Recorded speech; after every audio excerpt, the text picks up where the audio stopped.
Sometimes a single sentence can just lay out a person's entire life story. A really deep, painful belief that honestly shapes every single relationship they have. In this explainer, we're going to unpack one of those sentences.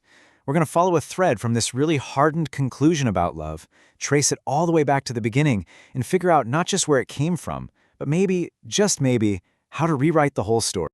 So here it is. This is the statement that kicked this whole thing off. It's raw, it's definitely challenging, and man, there is a universe of hurt packed inside those words. Now, it is so easy to have a knee-jerk reaction to a sentence like this, but our job here isn't to judge it. It's to actually understand it. What kind of life experiences would lead a person to this exact conclusion? That's the mystery we're going to solve. All right, so Section 1, a painful conclusion. Before we can even start digging for the root of the issue, we have to stop and acknowledge that the hurt behind this, it's real. This isn't just some abstract idea. For the person who said it, this is a fact, a conclusion they've drawn from a lifetime of evidence. And that's why the first and most important thing to establish right now is this. The hurt is absolutely real. That feeling of being betrayed, of giving and giving when you're already empty, of feeling like you're just a crutch for someone else's energy, that pain is 100% valid. So this is not about dismissing that experience at all. It's about getting to the bottom of it so it can finally heal, instead of just hardening over. Okay, but here's where we take our first big turn. The original statement puts the blame squarely on the absence of unconditional love from women. But what if we're focused on the wrong thing entirely? What if the whole concept of unconditional love is the part we're all misunderstanding? And here's the absolute truth. Unconditional love is incredibly rare among adults, period. This isn't a thing about women or men. This is a human thing. Outside of that really unique bond between a healthy parent and their little kid, pretty much all adult relationships are conditional. And you know what? That's actually not a bad thing. In fact, it's a good thing. Because healthy adult love is built on conditions. Look at this list. Things like safety, trust, consistency, mutual care.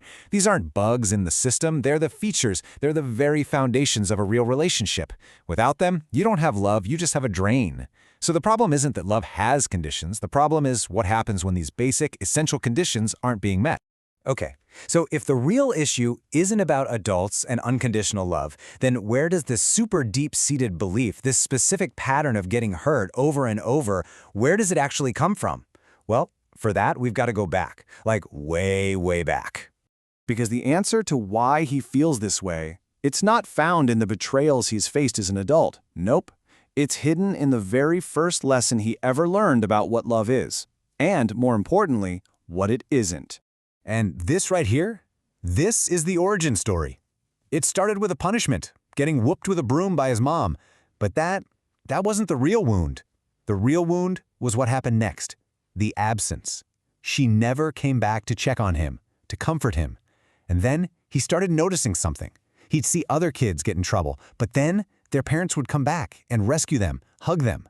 And in his little kid brain, he put two and two together and came up with a devastating but totally logical conclusion. If my own mother doesn't come back for me, nobody is ever coming for me. Now, it is so important to get this. This isn't some hateful idea he picked up somewhere. This isn't misogyny. It's conditioning. His nervous system, the most basic, primitive part of his brain, learned a survival lesson that day. It wrote a piece of code, a program that would just run automatically in the background of his entire life from that moment on.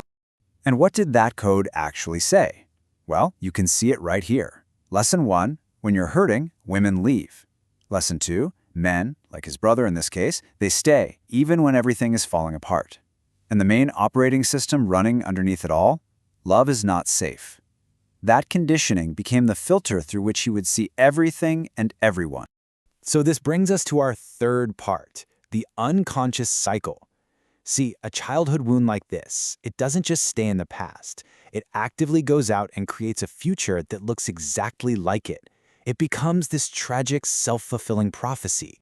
So you fast forward years later, he gets betrayed by the mother of his child. He's in jail, and she gets pregnant by another guy. And what does he do? He decides to stay, to love her through it, to sacrifice for her. But when that love isn't returned, when there's no rescue for him, it just rips open that original wound. His nervous system is screaming, "See, I told you so. You can give everything you have and they still won't come back for you." Because of that early conditioning, he learned to be totally self-sufficient. He learned you don't ask for comfort, you don't expect to be rescued, and so the unconscious signal he sends out into the world, especially to potential partners, is one of just immense strength. He comes across as emotionally bulletproof, like a guy who doesn't need reassurance, who can carry any weight in the world without a single complaint. So what kind of person is going to be drawn to a signal like that? Well, not necessarily a bad person, right? But often it's someone who's wounded in their own way. Someone who desperately needs stability because they have none. Someone who might be a little emotionally underdeveloped and is looking for a rock to lean on. Basically, someone who wants relief from their own chaos more than they want a real mutual partnership. And this is the absolute key to the entire cycle.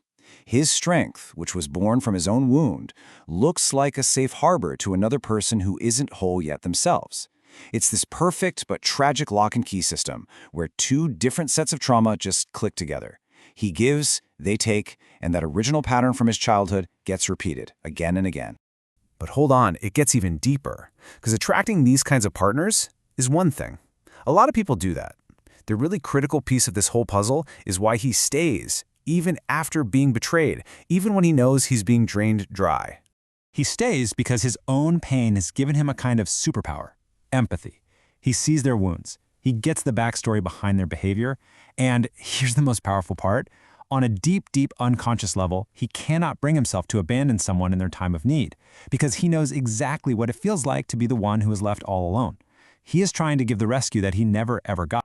So, how in the world do you break a cycle that's this deep, this unconscious, this tied to the best parts of you, like your empathy? Well, that brings us to our final section, how to break it. And the solution isn't to become cold or to stop loving. It's to become wise.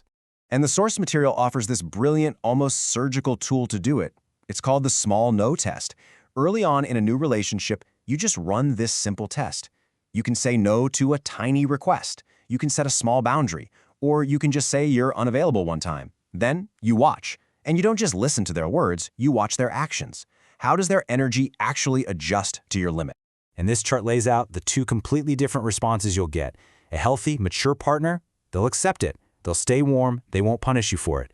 But the draining partner, the one who's going to repeat that old painful pattern, oh, their reaction will be totally different. They'll try to guilt you. They'll get cold and withdraw. They might even escalate their needs to try and pull you back in line or make you feel selfish. And that right there is all the data you need. And that brings us to the final and most important takeaway of all. The goal in life isn't to never feel pain or disappointment. That's impossible. The new threshold, the new rule that breaks the cycle is this.